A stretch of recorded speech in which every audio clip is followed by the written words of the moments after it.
Bonjour les amis, on continue. Genèse chapitre 37, maintenant les versets 31 à 36, vous allez voir.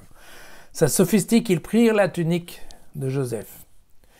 Et ayant égorgé un bouc, ils la trempèrent dans le sang. Et ils envoyèrent porter la tunique princière à leur père, en lui faisant dire, nous avons trouvé cela, reconnais si c'est la tunique de ton fils ou non.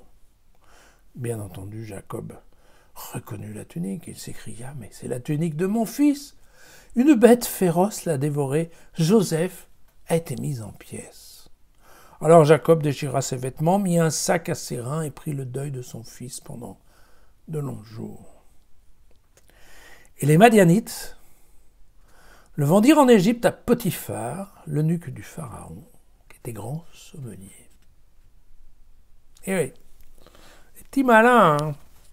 Belle astuce, et qui va marcher a priori, puisque de toute évidence, ça va durer un moment. Jacob va être intimement persuadé qu'en effet son fils Joseph n'est plus, qu'il a été dévoré par une bête féroce en allant à la recherche de ses frères.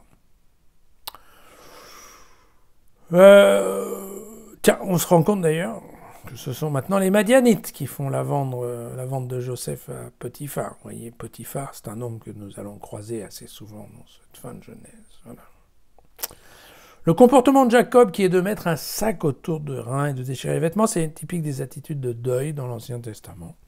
On trouve ça un peu partout. D'ailleurs, c'est un rite assez proche de la pénitence. Quand on veut implorer Dieu, on rajoute un peu de la cendre ou de la terre. Voilà.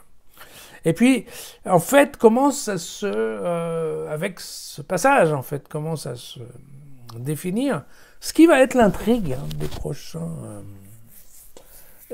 prochains chapitres jusqu'à la fin de la Genèse, qui est cette question, est-ce qu'à la fin, est-ce que le père va retrouver son fils vivant ou pas ?